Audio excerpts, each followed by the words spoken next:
This is World Cup 2026 Extra Time. We are on Facebook at World Cup 2026 Extra Time.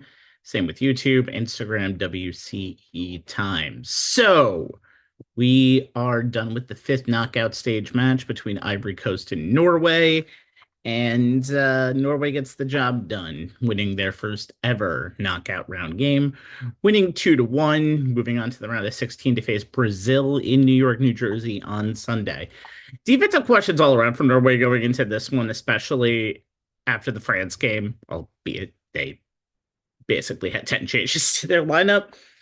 And it seemed like Ivory Coast were the aggressors early, but they never got that goal. Norway was kind of bend or don't break. Corners were just outstandingly towards Ivory Coast. I believe at the end it turned out to be 13 to 14 to 3 at the end of this game. But here's the problem. Norway has finishers that it seems like outside of just a few, and Amad Diallo, who scored again in this game in the second half, Norway has more of them. And Norway had one of the forgotten people in this team, Antonio Nusa, scored their first goal in the 39th minute. See, the difference between Norway and Ivory Coast is Ivory Coast, they might finish once in a while. But Norway, if you have 3 to 4 minutes of sustained pressure from that team, you're in trouble. And even though Ivory Coast won all of the battles today, except for expected goals, it was 2.02 to 1.36. More shots on target, more shots, more chances created, more corners, a little less possession, but it was pretty much even on that end. Less fouls. It just seemed like Norway would end up getting the job done. But this was a good game. This was not a game where both teams were one team. I think you might have seen it a little bit more yesterday with Germany and Netherlands were seemingly not playing for a tie, but playing more defensive. Both these teams were playing offensive almost the entire game.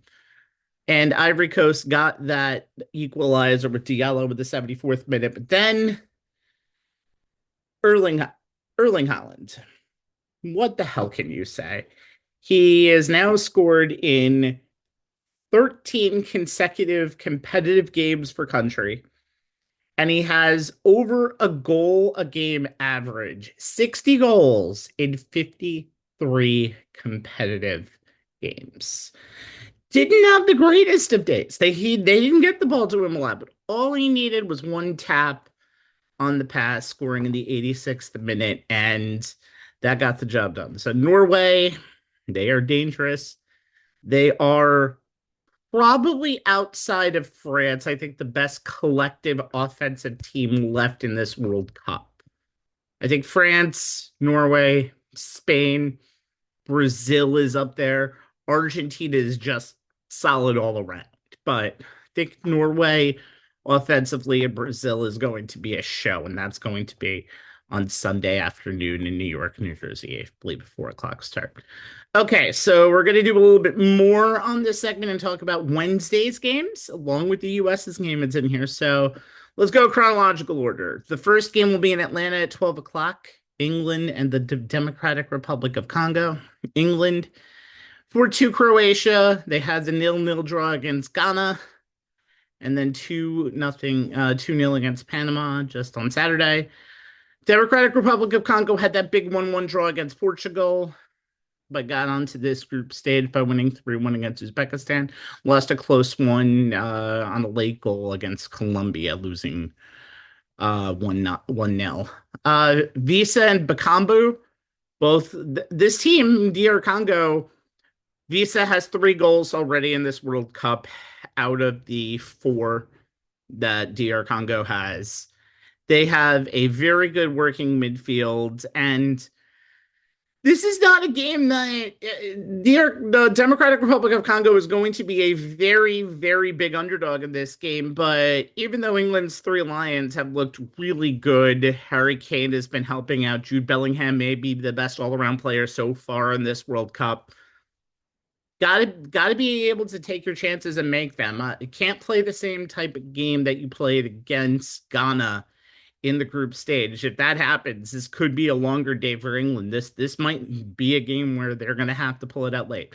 I do think they pull it out in this game, and I think it's going to end up being let's say 3-1 game. Kind of maybe England kind of surprises and just kind of blows the doors open early. Winner of that game will play the winner of later tonight's Mexico Ecuador game. The next two games winners will play each other. Belgium and Senegal play the 4 o'clock game in Seattle tomorrow. 1-1 Egypt for Belgium, the 0-0 game against Iran, and 5-1 against New Zealand. Both of these teams, Senegal then lost their first two games to France and Norway 3-1 and 3-2, but then the 5-0 win against Iraq. Both these teams peaked at the right time, playing the right opponent in that final match. Belgium had a very good win 5-1 against New Zealand. They became the first European side to win a World Cup group after not winning their first two games. That's the first time since 1990. Leandro Trossard set the tone, scoring the first two goals against Belgium, and then the floodgates really went open. This was the game you think Belgium would need to get back on track. However, Senegal did the same thing. Senegal's matches did produce 14 goals. Every game had four or more goals in it. This is going to be interesting. They've lost their last two knockout games against European competition, Europe and Turkey, respectively. They're going to have a backup goalkeeper in this game. Pepe Gueye of Senegal had three of his side's 5 goals in the final, had a hand in three of his side's 5 goals in the final group game. They usually will score after the halftime break. I see this going to penalties. I actually do. I think both of these teams are about to peak at the right time, and whoever plays this game will be a tough opponent for whoever wins US Bosnia. I like Belgium because I did pick them initially in our group picks. So let's go 2-2 with them winning in penalties, like 4-3.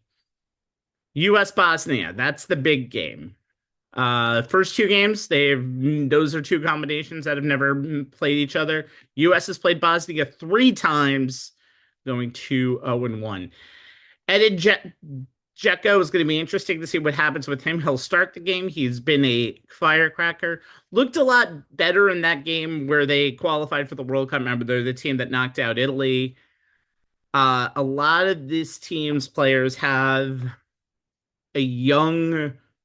There's a lot of youth on this team. There's a lot of experience on this team. Remember, Bosnia had to defeat Qatar to get into this group stage. They tied their game against Canada, lost against Switzerland. Obviously, the US beat Paraguay and Australia to get to this point.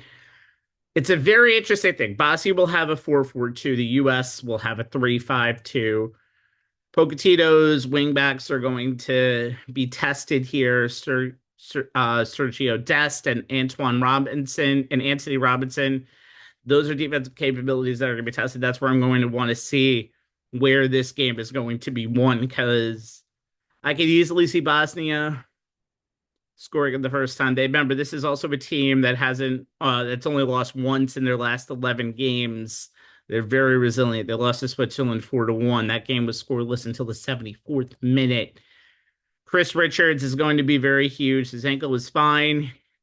He didn't play in the last game really because of the yellow, more than because of the injuries. Richards has completed 97.8% of his passes. That's 175 to 179. That is the second best passing tournament start to a passing tournament since 1966. That's insane. Alex Freeman's huge also. He scored the goal. He scored really the last significant goal in that U.S. Win against Australia 2-0. He's going to be huge. He's going to also have to be big on defense and on offense. Freeman had 40 line-breaking passes in the first two games. Tim Ream was next up with 37, the captain of this team right now. I like U.S. in this game 2-1. I would not be surprised if they fell down early, though. I expect some nails to be bitten a little bit in this game. I don't expect this to be an easy one at all. If it is for the U.S., good for them. They're not playing down to their opponent. This is a team that they should beat, and they've won the games that they should have won. Although Paraguay seems like a team that right now is just kind of hitting their stride. But I do like the US in this game 2-1.